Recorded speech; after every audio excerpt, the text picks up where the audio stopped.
नमस्कार दर्शकों, आप देख रहे हैं द ईपीएफ गुरु। एक बहुत ही महत्वपूर्ण और ऐतिहासिक खबर के साथ हम आपके सामने हैं। देश भर के ईपीएसओ 95 पेंशन भोगियों के लिए न्याय की लड़ाई एक आमूलचूल मोड़ पर पहुंच गई है। 3 और 4 दिसंबर की तारीखें इतिहास के अंत में दर्ज होने वाली हैं, क्योंकि दिल्ली जंतर मंतर में एक ऐसे जन आंदोलन के गवाह बन रहे हैं जिसकी तुलना शायद पहले कभी नहीं की गई हो। ये केवल एक प्रदर्शन नहीं, बल्कि एक मजबूत, एकजुट और मजबूत विद्रोह है जिसका समर्थन कमांड नेशनल कंसल्टेंसी कमेटी के हाथों में है। खास बात यह है कि इस आंदोलन में देश के कोने कोने से सीधे तौर पर शामिल होने की पूरी संभावना है। ये मामूली समर्थन नहीं, बल्कि शेष पेंशनरों के साथ कंधे से कंधा मिलाकर समग्र सरकार को इस मुद्दे की शुरुआत से रोका जाएगा। उनकी मांग एक ही है, ईपीएस 95 से जुड़े सभी पेंशन भोगियों की न्याय संगत पेंशन को तुरंत मान लिया जाए। और ये आंदोलन केवल 2 दिन तक सीमित नहीं रहेगा। दस्तावेजों से मिली जानकारी के अनुसार ये संघर्ष 5 दिसंबर तक जारी किया जा सकता है। ये एक लंबी लड़ाई की शुरुआत है जिसमें संसद के प्रतिनिधि सीधे भूमिका निभा रहे हैं। अब हम आपको बताते हैं कि गुजरात में इस संघर्ष को एक नई ऊर्जा और दिशा मिली है। गुजरात से प्राप्त हुई है एक बहुत ही सकारात्मक और ठोस खबर। श्री RSC पटेल और श्री BK चौहान के नेतृत्व में एक शक्तिशाली प्रतिनिधि मंडल ने पेंशन भोगियों की सभी बहनों को शामिल करते हुए एक मांग पत्र तैयार किया है। इस मांग पत्र को बहुत ही सुनियोजित और राष्ट्रीय तरीके से सीधे देश के प्रधानमंत्री और केंद्रीय श्रम मंत्री डॉक्टर मनसुख मांडविया को जारी किया गया है। ये कार्य इतनी सफलता के साथ कैसे पूरा हुआ? वास्तव में गुजरात के पेंशनरों, विभिन्न तीर्थयात्रियों के नेताओं और समूहों ने एकजुटता की मिसाल कायम की। उन्होंने पूरे साल एकजुटता की मिसाल पेश करते हुए दानसरे में सामूहिक नृत्य किया। फास्ट से इस मांग पत्र को अंतिम रूप दिया गया और फिर प्रधानमंत्री और श्रम मंत्री के निजी सचिवों के माध्यम से इस सीधे सर्वोच्च स्तर तक दृढ़ संकल्प में सफलता की प्राप्ति की गई। इसका सीधा सा मतलब यह है कि गुजरात के ईपीएस 95 पेंशनरों की आवाज अब सीधे देश के शीर्ष नेतृत्व तक पहुंच गई है। ये कोई छोटी उपलब्धि नहीं, बल्कि एक बहुत बड़ी सफलता की नींव है। अब हम इस मामले को पूरी गहराई से समझने का प्रयास कर रहे हैं। 3 और 4 दिसंबर को होने वाला ये आंदोलन कमांड राष्ट्रीय संघर्ष समिति के हाथों में है।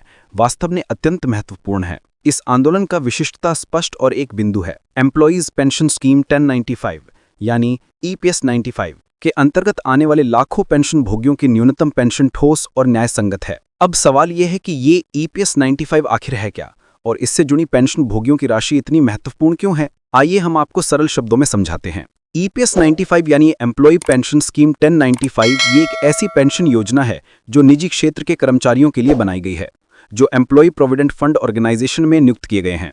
सितंबर 2014 में केंद्र सरकार ने इस योजना के तहत न्यूनतम पेंशन राशि 1000 रुपये का प्रतिमान निर्धारण किया था। लेकिन दर्शकों, आज के इस दौर में जब आसमान छू रहा है, 1000 रुपये का क्या मूल्य रह गया है? ये राशि तो एक व्यक्ति के लिए एक दिन के भोजन के लिए भी पर्याप्त नहीं है। फिर उसके परिवार का गुजारा कैसे होगा? ये मूल कारण है कि वो लंबे समय से इस न्यूनतम पेंशन भोगी से कम 7500 रुपये की मांग कर रहे हैं। ये उनका अधिकार है, अनुकंपा नहीं।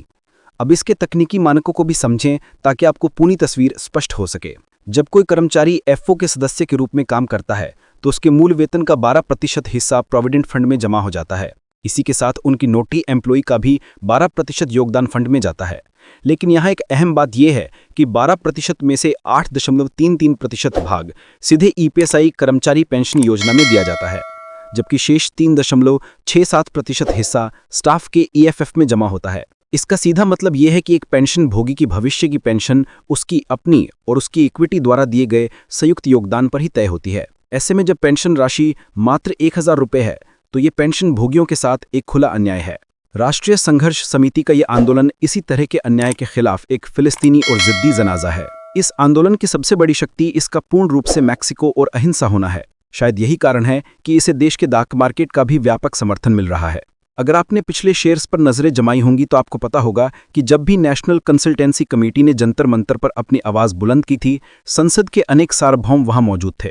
उन्होंने न केवल पेंशनरों का दायरा बढ़ाया है, बल्कि संसद के अंदर भी उनके अवकाश को जोर से उठाया था। इस बार भी ऐसा ही होने की पूरी आशा है। इसके अलावा दिसंबर माह में भी संसद का शीतकालीन सत्र शुरू होने वाला है।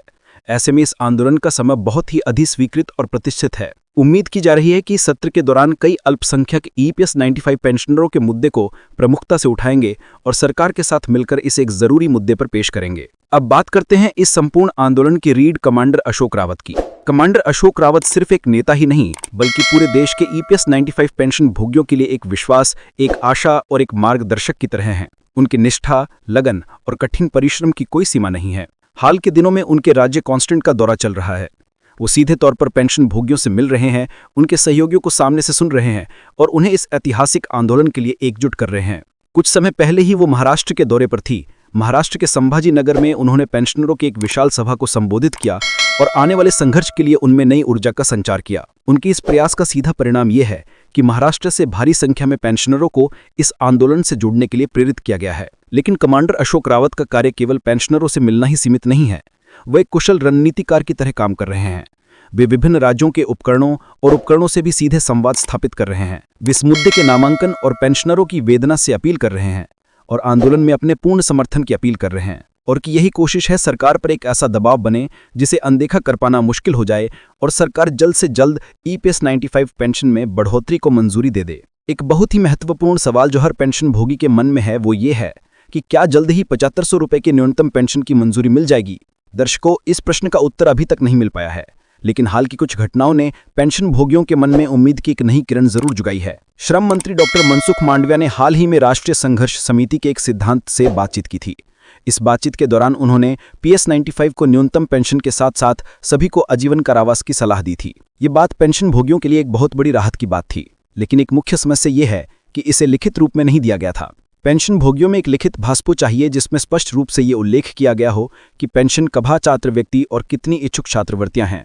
अभी तक ये स्पष्टता प्राप्त नहीं हुई है। एक और महत्वपूर्ण तथ्य ये है कि इस मुद्दे पर एक उच्च स्तरीय समिति ने भी अपनी सरकार को मंजूरी दी थी। इस समिति ने पेंशन में लाभ की स्पष्ट सावधानी की थी, लेकिन दुर्भाग्य से इन नामांकनों को अभी तक लागू नहीं किया गया है। यही वजह है कि इन पेंशन भोगियों का न्यूनतम दिन प्रतिदिन बढ़ता जा रहा है। उन्हें लगता है कि सरकार की ओर से लगातार उन्हें टाला जा रहा है। ऐसे में इस आंदोलन में उनकी समान विचारधारा और स्थिरता का स्वाभाविक परिणाम है। कमांडर अशोक रावत का राज्य का दौरा, पश्चिम बंगाल हो, उड़ीसा हो या फिर महाराष्ट्र, इस बात का स्पष्ट संकेत है कि अब पेंशनरों की ये लड़ाई अपने अंतिम चरण में पहुंच गई है। वो हर उस व्यक्ति तक पहुंच रहे हैं जो इस आंदोलन में शामिल हो सकते हैं और उन्हें हर जगह जबरदस्त संख्या में लोग समर्थन दे रहे हैं। इस बात का जीवंत प्रमाण ये है कि ये बलिदान विशेष रूप से कुछ लोगों का नहीं बल्कि देश के लाखों परिवारों से हुआ है। अब प्रश्न ये है कि इस बार के आंदोलन के परिणाम क्या होंगे। क्या सरकार पेंशन भोगियों की अंतिम तिथि को अंतिम संस्कार के लिए तैयार करेगी? जब एक पेंशनधारी को उनका हक मिलेगा तो कितने दिन दूर हैं? इन सवालों के जवाब तो भविष्य के गर्भ में हैं, लेकिन इतना निश्चित है कि ये आंदोलन एक क्रांतिकारी परिवर्तन की ओर अग्रसर है। दिल्ली के जंतर मंतर पर 3 और 4 दिसंबर को जो कुछ भी महसूस होने वाला है वो देश के श्रमिक वर्ग और पेंशन भोगियों के इतिहास में एक स्वर्णिम अध्याय के रूप में दर्ज हो सकता है। हमारा ये कर्तव्य बनता है कि हम इस आंदोलन की आवाज़ को बुलंद करें। हमें ये खबर अधिक से अधिक लोगों तक पहुंचाना होगा। हमें सोशल मीडिया पर इसकी विस्तृत चर्चा करनी होगी और अपने आसपास के लोगों को इस मुद्दे की महत्वता से अवगत कराना होगा, क्योंकि इसमें सिर्फ पेंशनरों की नौकरी नहीं है बल्कि हर उस कर्मचारी की नौकरी है जो आज नौकरी कर रहा है और भविष्य में पेंशन पाने की आशा रखता है। यदि आज पेंशन भोगियों को न्याय नहीं मिलेगा तो कल को हमारी भी यही दशा हो सकती है। इसलिए इस मैसेज को शेयर करें, लाइक करें और हमारे चैनल को सब्सक्राइब करें ताकि ऐसी ही महत्वपूर्ण खबरें आप तक सबसे पहले पहुंच सकें। हम इस मामले पर लगातार नज़र बनाए हुए हैं और जैसे ही कोई नया अपडेट मिलता है हम आप तक पहुंचाएंगे। आपकी वेबसाइट और हमारे लिए सुझाव अत्यंत महत्वपूर्ण है, इसलिए टिप्पणी बॉक्स में अपनी राय अवश्य लिखें। दर्शकों, ये लड़ाई न्याय की लड़ाई है, फार्मासिस्ट की लड़ाई है और हमें पूरा विश्वास है कि अंततः न्याय अवश्य होगा। पेंशन भोगियों की इस आवाज़ को खारिज नहीं किया जा सकता, क्योंकि जब एकजुटता और संघर्ष की शक्ति सामने आती है तो कोई भी सरकार उन्हें पेंशन नहीं दे सकती। 3 और 4 दिसंबर को दिल्ली के जंतर मंतर पर इतिहास लिखा जाएगा और हम सब इसके साक्षी बनने जा रहे हैं। आप सभी का बहुत बहुत धन्यवाद।